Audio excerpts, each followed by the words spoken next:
Velvet Addiction, yeah. 1, 2, 3, 4. Yeah, pull out the dime. Listen, girls, Mario, let's go. It's like you caught up in a Addiction. We are here at J Records. We're about to interview Mario, so stay tuned for a second on Addiction.com. We'll be back shortly with Mario. And put that on my chest. What's up, guys? We're back here on Velvet Addiction TV. And right here with the one and only Mario. He's going to tell us about everything. Mario, give us an insight a little bit how you got started. I know your first album was a huge success. Yeah. But give us an insight how you got into music first. Alright, wow. It goes back, way back. I started at like 4, 5, 7 in the household. My mother played piano, and she would always play that piano in the house. But I think it was more so the music that she would play around the house that kind of got me into music and learning the sounds, and certain records would just affect me in certain ways. And my father was a gospel singer, but I didn't grow up with him, but that's where I got the talent from.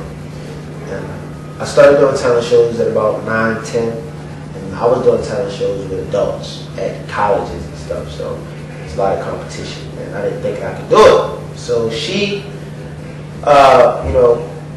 helped me to maintain the confidence to go on stage and perform in front of people. And that's how I started at that age. And then by the time I turned 13, 14, I was taking meetings and, trying to get a deal. And at 15, 14, I met Mr. Davis, and he signed me on the spot. I saw him in his office. Wow. And it was a long road up until I was about 14, and then kind of things started to flow after that. That's a big step, just getting the chance to even sit down with Mr. Clyde Davis. And yeah, I mean, it could have been someone else, could have been another exec or something, but because I think he has a great ear for talent, man. And as you can see, all the artists that he signs, they have unique styles. They end up being timeless artists. The artists that he works with. I think that was the key word you said, timeless. Everybody here is extremely talented that's in this label. Mm-hmm. One of the things that I've noticed is a little bit of your growth from your last album to now. How do you feel your album today's growth is from your last album? It's a tremendous difference in growth. I think that when you hear the album, what you're hearing is a lot of preparation. I mean, I went in and we recorded like every song over and over again. Sonically, just listening to different sounds. My ear matured. Everything about me matured. So of course the music, I feel like the music needs to be simultaneous with your growth as a person. So when you listen to the album, you're listening to 3 years of growing and the experiences that I shared. I wanted to share with gradually. Because in between albums, I did films, and I kind of stopped and toured a lot. And I wasn't really recording for about a year and a half, and then I took back to the studio. I was just about to ask that question. The touring part. Mm-hmm. How did that enjoy it? Being able to see so many places. Yeah, being able to see so many places. Seeing how my music touches so many other cultures, and how music really brings us together in a lot of ways. Music is a great form of communication. I mean, especially for me being an artist. Like, sometimes it's easier for me to sing something than to say it. You know what I'm saying? I don't know if that makes sense, but it is for me sometimes. And to see that people appreciate it, it just inspires me to want to write more, to want to learn more about myself, so that I can write music that's timeless, write music that is, not just for one person in the household or one ethnicity or one demographic, but for the whole household. That's what I want to do. That's how you become a world artist. You got to write for the whole household. You got to. And being that you carry the responsibility of being so much in the limelight now, what have you done for charity? Mm-hmm. Well, I just started my foundation. It's called Mario's Do Right Foundation, and I've always wanted to give back. I just didn't know exactly how I was going to do it. And once I started in the industry, a lot of artists had foundations, but I wanted to really be involved with mine. I wanted to have my hand in all of it, not just hire people to run the foundation for me. So Mario's Do Right Foundation caters to kids who parents suffer with substance abuse, and in turn they suffer with emotional and mental problems that they may not even know about. You know what I'm saying? And my mother was a heroin addict growing up, so that's why I'm so involved in that foundation. I just started about, let's see, 6 months ago, and the base of the foundation, it's in Baltimore, my hometown. And right now, I'm just really giving mentorship to the kids. I got people that's volunteered to work with me. We talk to a lot of kids in Baltimore and outside of Baltimore. We're going to keep spreading it and team up with other foundations to do positive things, man. Do we have a website for that? Yeah, it's MarioDoRight.org.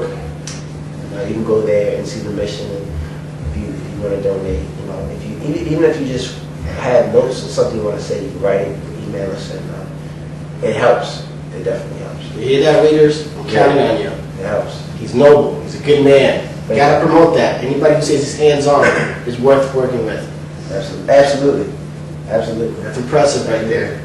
Now, let's talk about the album. We talked a bit about part of your history. Yeah. Let's talk about this album, Go. Yeah. How do we make this exciting for the new generation of kids who are about to listen to your material? Wow. Well, I can tell you straight off the bat, you haven't heard an R&B album like this in a couple of years. You know, it's amazing. I mean, it's soulful. You know, it's fun. The concepts are very passionate. They're very deep concepts, but it's fun at the same time. And some of your favorite producers may be on there. I work with a lot of different producers, which probably next time around with my next album, I probably won't work with as many producers. I'll probably do more in-house stuff because I have my own production company. And you're going to hear them on the Night Riders, it's a new production company. You're going to hear them on the album also. Wow, the album's called Gold. I work with Pharrell, Timbaland, Polo the Don, Marsha Ambrosia. She's part of my writing production team. I work with Akon, I work with Nana. And yeah, that's pretty much it. That's the bulk of it right there. Yeah. Are the kids going to see you on a tour? Do we have a tour? Yeah, I have a tour that we're actually riding right now, and it's going to leave out in February. And I'm trying to do like an R&B tour, like with me and like maybe 4 or 5 other R&B cats, not like Scream tour or nothing like that. Like something that's just really creative and innovative and fresh, something new that people haven't seen before. Which means we all want to. The way I see it is we all get together and kind of create a whole show. Come in and out, like not like somebody goes on for 30 minutes and then the next person goes on. More like we just all sit together and create a dope show. I think that's what we're missing today. You know, like they used to do it back in the day. That's my idea. You know, but if that doesn't happen, if people don't want to get involved, then I'll just go out and do it myself. Very good.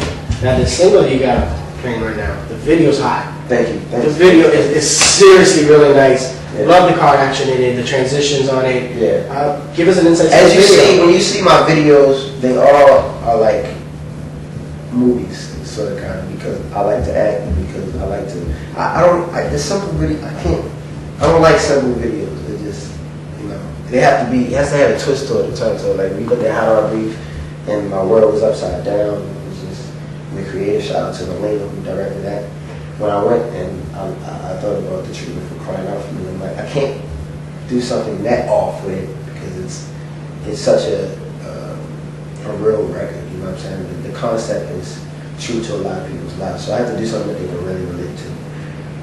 And Malcolm, the director, he brought this idea to me about Tokyo Drift, and I'm like, okay, how the hell do we combine car racing with crying out? Or not car racing, but just that look with the song like this. And you know, we built it for like a week. Came up with this great treatment, and we went into LA. We got these guys were in town for like a car show, and we like, you know, like 50 guys car for the video, and they were down with it. They all drove out to LA to go to where I shooting the video, and I needed the Porsche, so I got to keep the Porsche GT out, and you know, we shot an incredible video. I called my girl Nicole Rico, you see in the video. She don't do many videos, you know, and I like to have special women in my videos. You know, and she came out that same day, flew out to meet me. I think we have taken more than enough of your time. Oh no, we can keep going. Okay. Listen, We can go forever. I would love We to gotta get talk up again and talk again in a different area video. Absolutely. When I start recording the next project, which will be very soon, even though this one's just coming out December 11th. Y'all gotta come to the We'd studio. love to do it behind the scenes. Kicking it. Give us an insight on the website. Yeah, it's my MySpace is MarioJ Records, and my foundation site is MarioDoRight.org. You can check it out there. And let's definitely promote that. Yeah, for sure. December 11th, y'all go check the album out. Go be in stores. All right, I'll see y'all on the road on TV. Well, thank you very much for your time. We definitely appreciate it. And right here on Velvet Addiction. Velvet Addiction.